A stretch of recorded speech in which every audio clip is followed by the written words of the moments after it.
Hello student, this is Sanjeev Jha, your online tutor, welcoming all of you on my YouTube channel. And as you see, that is our topic. Today's topic is immune system and its response against a pathogen. Right? तो basically immune system क्या होता है और वो किस तरह से एक पैथोजन जो बॉडी में एंटर करता है तो वो किस तरह से रिस्पॉन्स करता है, राइट, या उसके अगेंस्ट किस तरह से लड़ता है, इसके बारे में हम आज इस वीडियो में जानेंगे. ओके. और एक बात मैं बताना चाहता हूँ कि जो पार्ट 1 और पार्ट 2 नहीं देखे हैं उनको ये समझ में नहीं आएगा, तो I suggest them to go and see the part 1 and part 2, right. After they are able to understand this topic. Alright, link दिया हुआ है डिस्क्रिप्शन बॉक्स में, you can check out and उसके बाद आप इसको देखोगे तो आई होप आपको समझ में आ जाएगा. और जो देख चुके हैं उनके लिए कोई प्रॉब्लम नहीं है. चलिए let's see what is immune system. तो इम्यून सिस्टम क्या है, हाउ वी डिफाइन. तो let us see, as you see that is the immune system. Immune system क्या है, तो it is a system consisting of group of tissues, cells and chemical inside our body to protect from any illness, disease और pathogen. तो एक system जो हमारे body के अंदर बना हुआ है टिश्यू से, सेल से और केमिकल से, राइट.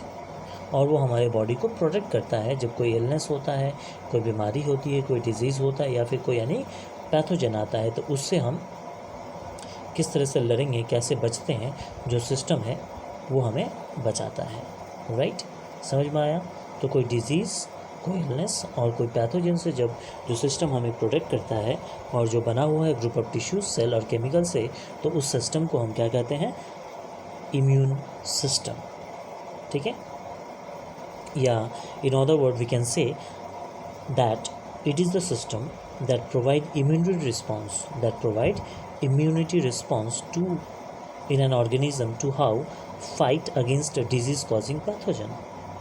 यानी मान लो कोई पैथोजन हमारे बॉडी में एंटर कर रहा है और उससे हमें किस तरह फाइट करना है, तो वो जो इम्यूनिटी रिस्पॉन्स करता है, वो फाइट करने के लिए जो रिस्पॉन्स करता है, ठीक है, उस फाइट करने के लिए जो सिस्टम रिस्पॉन्स करता है वो हमारा इम्यूनिटी सिस्टम करता है कि एक फॉरेनर बॉडी से या डिजीज़ कॉजिंग पैथोजन से कैसे हमारे बॉडी को प्रोटेक्ट किया जाए. तो जो रिस्पॉन्स प्रोवाइड करता है दैट इज़ इम्यूनिटी सिस्टम.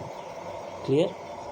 तो बेसिकली आप ये समझ सकते हो कि इम्यून सिस्टम एक सिस्टम है जो कोई भी पैथोजन, कोई भी इलनेस, कोई भी डिजीज़, ठीक है, उससे हमें प्रोटेक्शन देता है. क्लियर. चलिए, आई होप आपको समझ में आया होगा इम्यून सिस्टम क्या है. अब इम्यून सिस्टम काम कैसे करता है, मैकेनिज़्म कैसे करता है, मतलब मान लीजिए कोई इन्वेडर या कोई पैथोजन हमारे बॉडी में, कोई एंटीजन इंटर कर रहा है, तो वो कैसे रिएक्ट करता है, उसका रिएक्शन या एक्शन क्या होता है. चलिए देखते हैं. तो जब कोई, अभी जैसे मैं बता रहा था, तो वो immune response and it's type. तो इम्यून रिस्पॉन्स क्या है, सिंपली आपको बताता हूँ कि इम्यून रिस्पॉन्स इम्यूनिटी सिस्टम का रिस्पॉन्स है. जब कोई पैथोजन हमारे बॉडी में एंटर करता है तो उसको किस तरह से मारना है, ठीक है, उसको किस तरह से मारना है, कैसे उसको मार के, तो मारने का अलग अलग तरीका या उससे लड़ने का अलग अलग तरीका अपनाता है. तो वो तरीका ही क्या कहलाता है, वो रिएक्शन ही क्या कहलाता है, या वो रिस्पॉन्स ही क्या कहलाता है, इम्यून रिस्पॉन्स. क्लियर हुआ. चलिए पढ़ लेते हैं. तो immune response is the response और reaction of immune system which occur within the organism for the purpose of defending against any foreign invaders. Clear. तो जब भी कोई फॉरेन इन्वेडर हमारे बॉडी में एंटर करता है, ठीक है, तो हमारा इम्यून सिस्टम जान लेता है और उसको एक रिएक्शन करता है, उसके अगेंस्ट एक रिस्पॉन्स देता है. किसके लिए, कि हमें किस तरह से बॉडी को प्रोटेक्ट करना है और उसको किल करना है डिफेंड करके. तो ये जो रिस्पॉन्स होता है इम्यून सिस्टम का, वो रिस्पॉन्स ही या रिएक्शन ही इम्यून रिस्पॉन्स कहलाता है. क्लियर. अब बात आ जाती है कि इम्यून रिस्पॉन्स जो होता है वो कैसे करता है? तो इम्यून रिस्पॉन्स दो तरह से करता है। इम्यून जो कोई भी जब इन्वेडर आता है तो दो तरह से वो सोचता है कि उसको मारना है, किल करना है, प्रोटेक्ट करना है, दो तरह से। और जैसे आप देख रहे हो, its immune response is basically two types. Number 1 humoral immunity response and number 2 cell mediated immune response, right. ये देखिए, that is humoral response and second one is a cell mediated response. Clear? तो ये दो तरीका वो अपनाता है immune system की फॉरेन इन्वेडर्स को किल करने के लिए, हमारे बॉडी को डिफेंड करने के लिए। ठीक है, तो अब हम लोग जानेंगे कि ह्यूमरल इम्यूनिटी रिस्पॉन्स, बेसिकली हम लोग ह्यूमरल इम्यूनिटी रिस्पॉन्स के बारे में जानेंगे, ठीक है, इस वीडियो में। और आप लोगों को बता दूं जानकारी के लिए कि ह्यूमरल इम्यूनिटी रिस्पॉन्स को एंटीबॉडी मीडिएटेड रिस्पॉन्स भी कहा जाता है। तो घबराने वाली कोई बात नहीं है, there is no other issue कि ह्यूमरल इम्यूनिटी रिस्पॉन्स और एंटीबॉडी इम्यूनिटी मीडिएटेड रिस्पॉन्स क्या होता है, बोथ आर सेम। तो let's see humoral immunity response क्या होता है और ये कैसे हमारे बॉडी में ऑकर करता है। जब कोई इन्वेडर आता है तो इसको हम स्टेप बाय स्टेप देखते हैं। Let's see. तो as you see, that is humoral immune response. The immune response involve mainly beta cell. किसके लिए डिपेंड कर रहा है? Only beta cell, and take place in the blood and lymph is term as humoral immune response. ठीक है, तो humoral immune response क्या होता है? तो वो इम्यून रिस्पॉन्स जो सिर्फ बीटा सेल, जो क्या करता है, सिर्फ बीटा सेल को इन्वॉल्व करता है और कोई सेल को नहीं, सिर्फ बीटा सेल्स, जिसे हम ल्यूकोसाइट भी कहते हैं। बीटा सेल्स या ल्यूकोसाइट को ल्यूकोसाइट के हेल्प से मार देता है। समझ में आया? कि मान लो एक इन्वेडर, एक हमारा ये बॉडी है और बॉडी में कोई एक फॉरेन बॉडी आता है, कोई कीटाणु या वायरस आता है, तो सिर्फ इसको जो मारता है तो बीटा सेल से इसको मारता है। किससे मारता है? बीटा सेल से उस बैक्टीरिया को मार देता है। ठीक है, और ये जो मारता है लिम्फ, ये पाया कहाँ जाता है? ब्लड और लिम्फ में ये पाया जाता है। तो किसी वजह से मान लो हमारे बॉडी में ब्लड और लिम्फ में किसी वजह से अगर कोई फॉरेन बॉडी आ गया तो उसको किल कौन करता है? Beta cell. तो सिंपली हम समझ जाएंगे कि ह्यूमरल रिस्पॉन्स क्या होता है। The immune response involve mainly beta cell involve रहता है। और होता कहाँ है यहाँ पे? टेक प्लेस कहाँ होता है? साइट मतलब कहाँ होता है? बॉडी में तो होता है, लेकिन कहाँ होता है? हमारे ब्लड में और लिम्फ में होता है। समझ में आया? तो ऐसा इम्यून रिस्पॉन्स जो सिर्फ बीटा सेल या ल्यूकोसाइट को इन्वॉल्व करता है और साथ ही साथ हमारे बॉडी के लिम्फ और ब्लड में ऑकर होता है, तो उस तरह के रिस्पॉन्स को हम ह्यूमरल इम्यून रिस्पॉन्स कहेंगे। क्लियर? समझ में आया? तो बीटा सेल इन्वॉल्व रहेगा और होगा कहाँ पे? ये रिएक्शन कहाँ पे होगा? ब्लड और लिम्फ में होगा। क्लियर? तो इस तरह के रिस्पॉन्स को हम ह्यूमरल इम्यून रिस्पॉन्स या simply antibody mediated immune response कहते हैं। एंटीबॉडी मीडिएटेड क्यों कहते हैं? क्योंकि बीटा सेल या ल्यूकोसाइट जो है वो एंटीबॉडी प्रोड्यूस करता है, एंटीबॉडी प्रोड्यूस करके किल करता है। ठीक है, तो ये ही आप समझेंगे कि किस तरह से एक जब आता है तो किस तरह से बीटा सेल एक्टिवेट होता है और किस तरह से इस कोई फॉरेन बॉडी को किल कर देता है। ये अब हम लोग स्टेप बाय स्टेप जानेंगे। ह्यूमरल इम्यून रिस्पॉन्स के मैकेनिज़्म को जानेंगे या स्टेप को जानेंगे कि कौन सा स्टेप आता है किसके बाद। ठीक है, तो इसके लिए हमने एक आपके लिए ये बना कर रखा है कि humoral immune response, how does it happen, किस तरह से होता है ये ह्यूमरल, राइट। तो एक फ्लो चार्ट डायग्राम मैंने यहाँ पे बनाया है आप लोगों के लिए, आप लोग यहाँ पे देखोगे इसको और फिर मैं इसको स्टेप बाय स्टेप आप लोगों को बताऊँगी क्या होता है। ठीक है, तो चलिए इसे ध्यान से देखिए।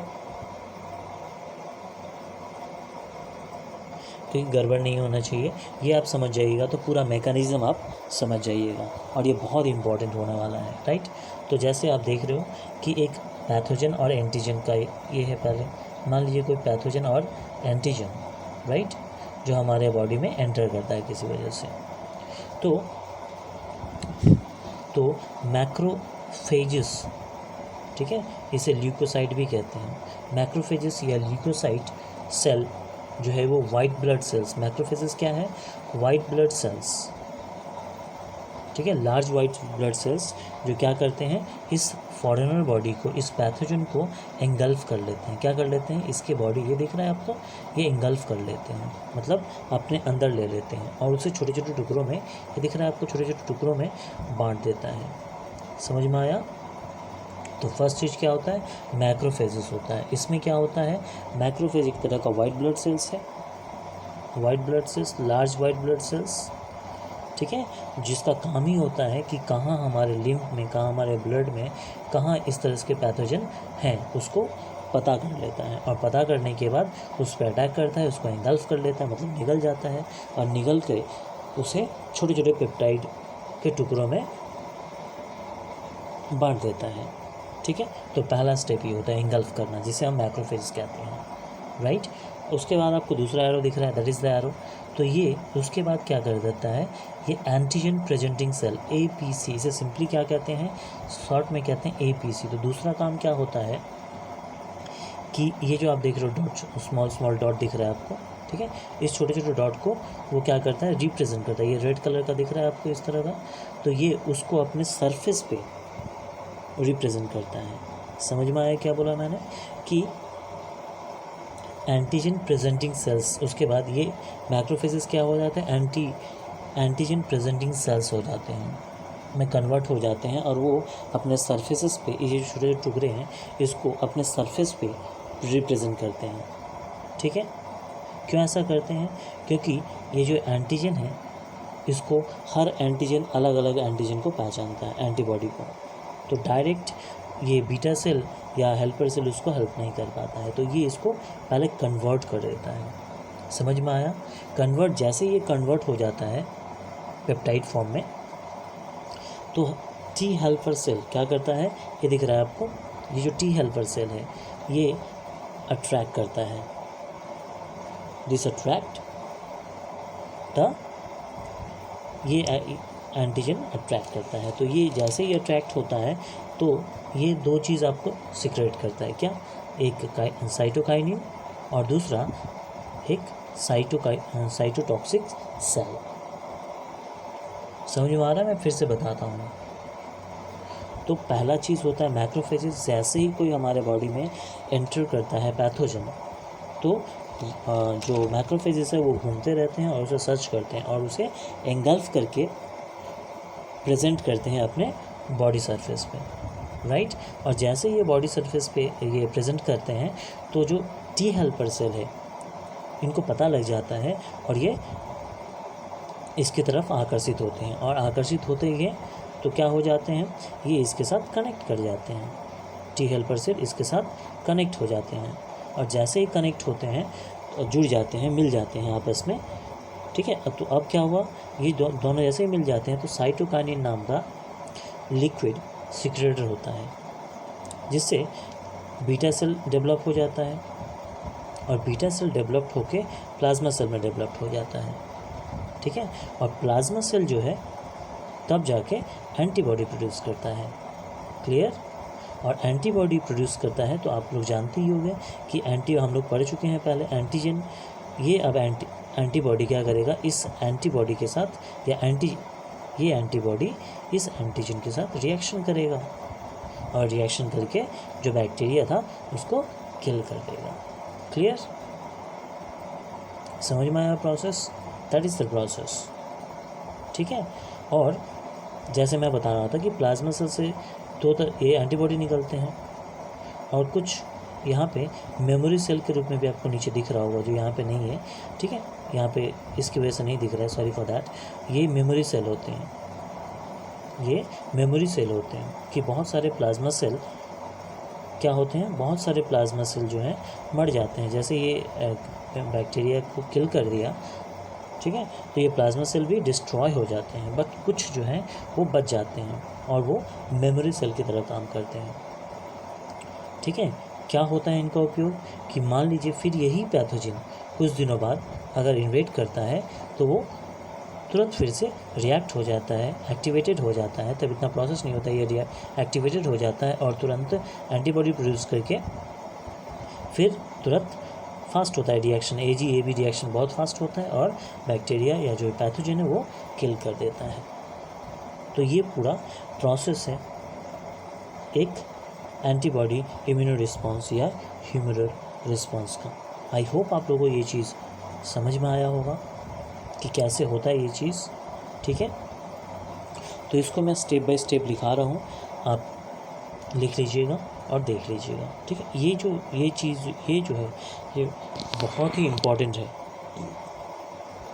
तो इसीलिए इस मैकेनिज़्म को आप याद रखिएगा, समझ लीजिएगा। तो इस तरह से हमारा प्रोसेस होता है ह्यूमरल इम्यून रिस्पॉन्स, मतलब जब भी हमारे बॉडी में ये फॉरेन कोई पार्टिकल्स आते हैं तो इस तरह से हमारा ह्यूमरल रिस्पॉन्स काम करता है, ठीक है, समझ में आया। तो that is all about the humoral response.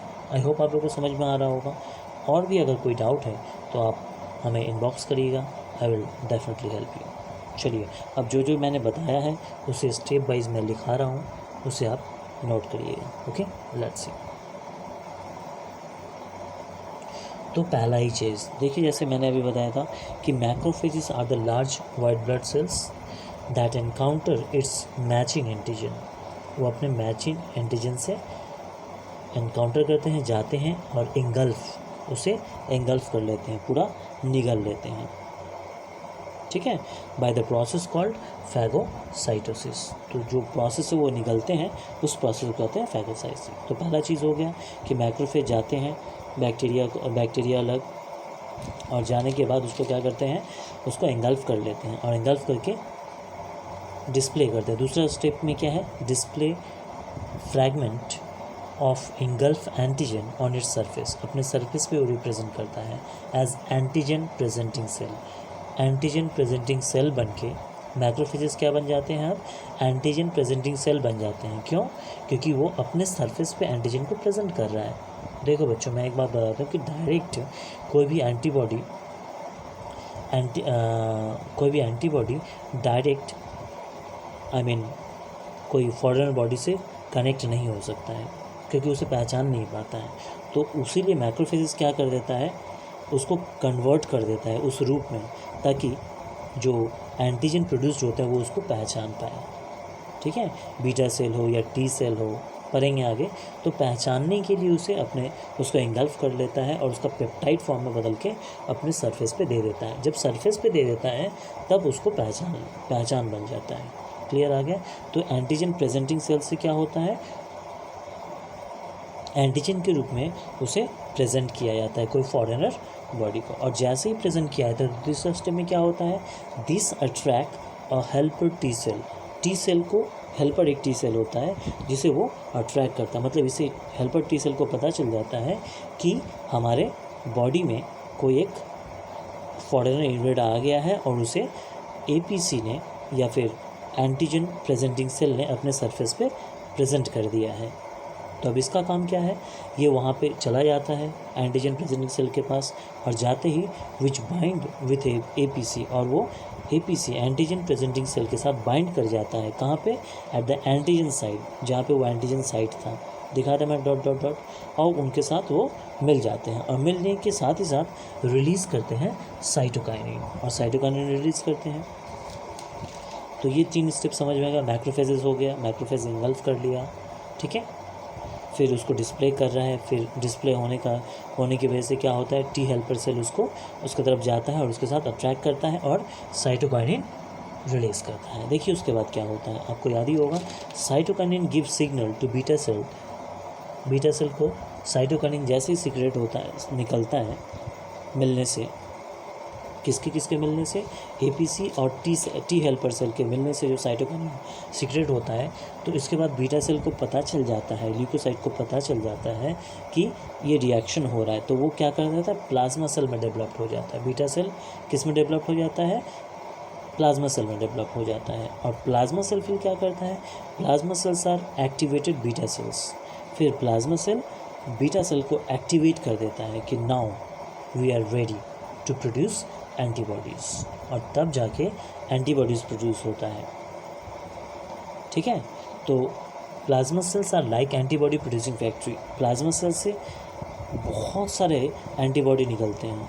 ठीक है, तो दिस प्रोड्यूसिंग एंटीबॉडी क्या करते हैं, जैसे प्रोड्यूस होगी प्लाज्मा सेल से, तो this producing antibodies travel through the body, through out the body in the blood and lymph. और वो अब जैसे प्रोड्यूस होगी वो लिम्फ में चले जाते हैं, प्रोड्यूस होकर लिम्फ में चले जाते हैं या फिर ब्लड में चले जाते हैं और पूरे बॉडी में घूमते रहते हैं। किसके लिए, इन सर्च ऑफ एंटीजन, वो एंटीजन कहाँ है उसके लिए वो लोग जब पहुँचते हैं। और each antigen bind just one kind of antigen. तो ये मत सोचो कि एक ही एंटीजन बहुत सारे एंटीबॉडी, सॉरी एक एंटीबॉडी बहुत सारे एंटीजन के साथ कनेक्ट, नहीं, एक एंटीजन एक एंटीबॉडी के साथ कनेक्ट होता है। ठीक है, यानी जैसे आपका एक चाबी होता है और एक ताला होता है, तो एक ताला से उसी की चाबी से वो खुलता है, कोई दूसरा चाबी आप दोगे तो खुलेगा नहीं। तो ये भी उसी तरह बिहेव करते हैं। एंटीजन एंटीबॉडी, एक ही एंटीजन एक ही एंटीबॉडी के साथ कनेक्ट होगा। ठीक है, और जैसे ही कनेक्ट होगा तो फिर कनेक्ट होके AGAB कॉम्प्लेक्स करेगा, यानी एंटीजन एंटीबॉडी कॉम्प्लेक्स, जो हम लोग पहले पढ़ चुके हैं पार्ट 1 में। और आप देखते हो कि एंटीबॉडी AGAB कितने तरह के रिएक्शन होते हैं, तो वो रिएक्शन करेगा और उनमें से कोई भी प्रोसेस यूज़ करके जो उन लोगों को अच्छा लगेगा, ठीक है, जो सूटेबल रहेगा वो करेगा और करके एंटीजन को किल कर देगा। और इस तरह से पूरा जो ह्यूमरल रिस्पॉन्स है वो कंप्लीट होता है। क्लियर? तो आई होप आप लोग को समझ में आ रहा होगा ये टॉपिक। ये चीज़ बहुत इंटरेस्टिंग है, बहुत ही मज़ेदार है अगर आप समझ जाओगे तो। ठीक है, चलो, तो दैट इज़ ऑल अबाउट कि ऐसे इस तरह से ये चीज़ होता है।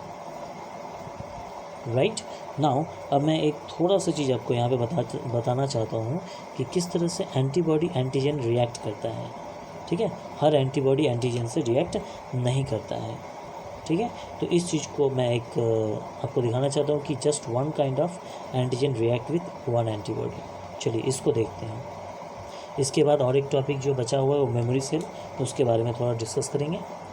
तो as you see AGAB complex, तो आपको यहाँ पे दिख रहा होगा बहुत सारे एंटीजन हैं इस तरह से। एज यू सी देखो ऊपर में 1 2 3 4 5 6 there are 6 type of antigen और ये एंटीबॉडी है।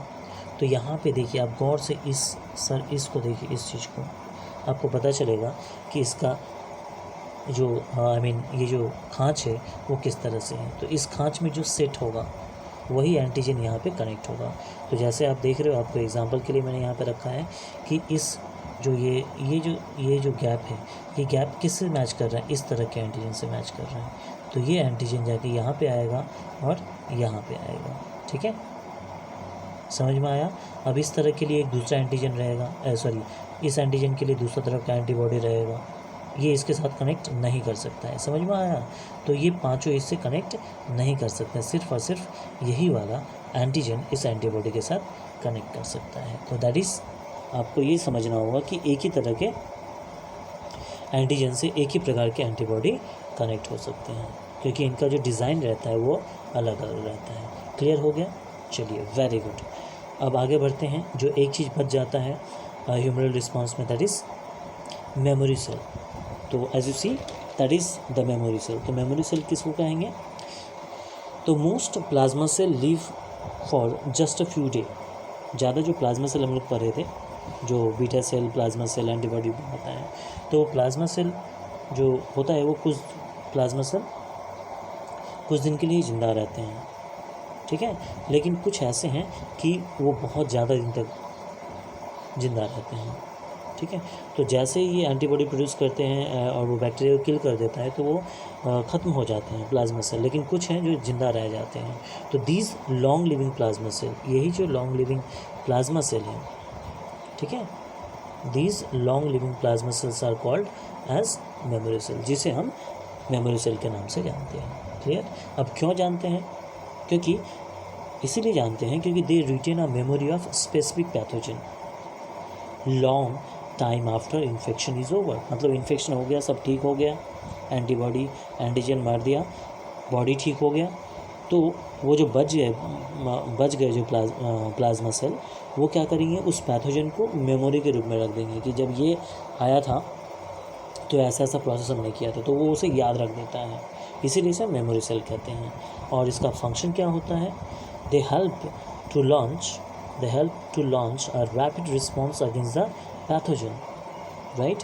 जैसे मैंने अभी बताया कि if it's invades the body again in the future, मान लो वही एंटीजन या वही पैथोजन फिर 2 हफ्ते बाद, मतलब 2 महीने बाद, जब वो या 2 साल बाद भी जब एंटर करता है बॉडी में, और वो जब मेमोरी सेल रहता है हमारे ह्यूमरल रिस्पॉन्स में, तो जो वो बहुत जल्दी ही रिएक्ट करता है, ठीक है। तब उतना सारा प्रोसेस नहीं होता है, AG APC, तब वो सब नहीं होगा, ठीक है। टी हेल्पर सेल वो सब कुछ नहीं होगा, जस्ट प्लाज्मा सेल से, ये जो एंटी प्लाज्मा सेल से जो मेमोरी सेल है, वो मेमोरी सेल पहचान लेगा, अच्छा ये आया था, तो वो तुरंत उस एंटीजन का एंटीबॉडी प्रोड्यूस कर देगा और वो जाके उसको किल कर देगा, ठीक है। तब प्रोसेस क्या होगा, और जल्दी हो जाएगा ये चीज़, तब उतना AB मैक्रोफेजेस APC, वो जो इतना स्टेप था उतना स्टेप नहीं आएगा, जस्ट प्लाज्मा सेल प्रोड्यूस करेगा एंटीबॉडी को। क्यों? क्योंकि उसे उस समय याद था कि इस तरह की बीमारी आई है, इस तरह के पैथोजन आया है, तो इसके लिए ये एंटीबॉडी प्रोड्यूस करना होता है, ठीक है। तो they help to launch a rapid response against the pathogen if it invade the body again in the future. तो बच्चों, आप लोगों को समझ में आ रहा होगा, आई होप। बहुत ही इंटरेस्टिंग चीज़ है और आई होप आप लोगों को समझ में आ रहा होगा। और if you have any doubts you can inbox me, I definitely help you. And stay tune for more interesting videos, and thank you for the watching, and stay tuned for more upcoming interesting videos. Thank you very much.